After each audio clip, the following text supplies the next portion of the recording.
Aujourd'hui, nous avons le plaisir, l'immense plaisir d'accueillir sur la librairie équestre Équilibre de Ribes. Bonjour. Voilà, bonjour. Ravi d'être avec vous. Moi aussi, effectivement, une carrière énorme, j'allais dire. Une grande 50 carrière, oui. ans. 50 ans, 51 maintenant. Ah oui. Ouais, c'est déjà 51 ans de carrière. Plus de 90 bouquins, c'est pas mal. Hein. Pas mal. Ouais. Avec, C'est un bon début. Hein. un bon début, bravo, hein, avec Yakari, Ouais. avec avant Yakari, il y avait aussi. J'ai schtroumpfé pendant 2 ans chez Peyo. Voilà. Donc pour ceux qui connaissent un peu les schtroumpfs, j'ai collaboré au Schtroumpfissime chez Peyo. Voilà. Et pendant que je faisais le Schtroumpfissime, j'ai créé graphiquement Yakari. Parce qu'il n'y avait pas d'histoire avec un petit Indien ni dans Tintin ni dans Spirou. Et comme j'adorais les Indiens et les chevaux, Ouais. eh ben, Yakari est né comme ça. Il s'est appelé Yakari, je ne sais pas pourquoi. Ça sonnait bien, c'était joyeux comme nom. Ouais. Et puis voilà, maintenant on est au 38e épisode. Donc, Et voilà. là, on vous accueille donc avec un nouvel ouvrage qui parle de chevaux, parce que Voilà. nous sommes au Salon du Cheval et Eh que oui. nous sommes ravis de vous accueillir. Vous êtes d'abord cavalier, surtout. J'ai été cavalier pendant 30 ans. J'ai appris des cours avec Jean d'Orgex. Pour les Français, ils doivent savoir qui était Jean d'Orgex, qui a été médaillé olympique dans les années 50 et qui donnait des cours dans des manèges en Suisse. Et je l'ai suivi, il est venu pendant 5 ou 6 ans. Donc j'ai beaucoup travaillé avec lui. J'ai même failli faire une histoire du cheval à travers les âges avec lui. On devait faire Dommage. ouais, et puis malheureusement, chacun a eu ses voilà. travaux, puis il est décédé. Ouais. Mais on devait faire le cheval de guerre, donc le cheval de conquête, le cheval de travail et le cheval de sport.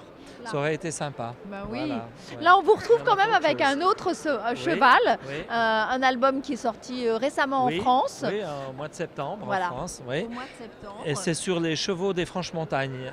En Suisse, il y a une seule race de chevaux, c'est les Franches-Montagnes.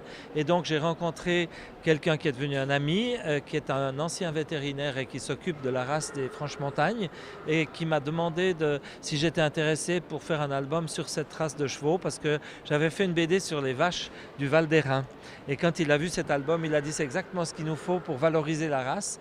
Et comme j'avais déjà cette idée avant, on s'est mis d'accord et cet album vient de sortir. Ça retrace la vie d'un étalon et la vie d'une jeune fille des Franches-Montagnes parce que c'est souvent en famille que ça se passe.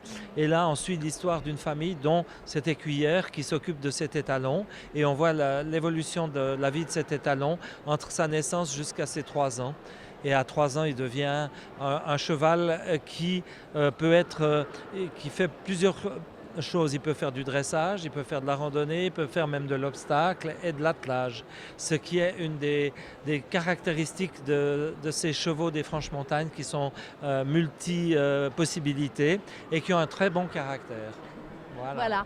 Donc en plus, comme vous êtes un passionné d'animaux en Oui, général, en de général, chevaux aussi en absolument. particulier, Oui. que vous connaissez bien, je peux vous dire que cet album que j'ai lu est très documenté. C'est à la fois c'est une vraie réalité avec une fiction autour. Oui, ben c'est un espèce de reportage fiction, mais tous les personnages que j'ai dessinés sont des personnages existants du Jura et des Franches-Montagnes. L'héroïne aurait dû être là, mais elle avait envie de voir des chevaux, donc elle a été voir des chevaux. Et tous les personnages, encore une fois, sont des personnages existants. Et les lieux aussi, bien évidemment. Donc le galop du silence, c'est un lieu dit, c'est un galop qui fait à peu près 7 km et qui est dans des grandes prairies et dans la forêt. Et c'est un lieu magnifique que j'avais connu il y a plus de 50 ans en vacances équestres, où j'avais été avec ma jument. Et le titre me plaisait bien, quoi. Le nom, le galop du silence, ça peut faire rêver. Et c'est pour ça qu'il s'appelle le galop du silence. Donc voilà, on vous invite au galop du silence et aussi, si vous avez l'occasion, d'aller galoper là-bas. Voilà. Vous serez très bien perçus parce que les Jurassiens sont très accueillants et très gentils. Merci beaucoup. Merci à vous.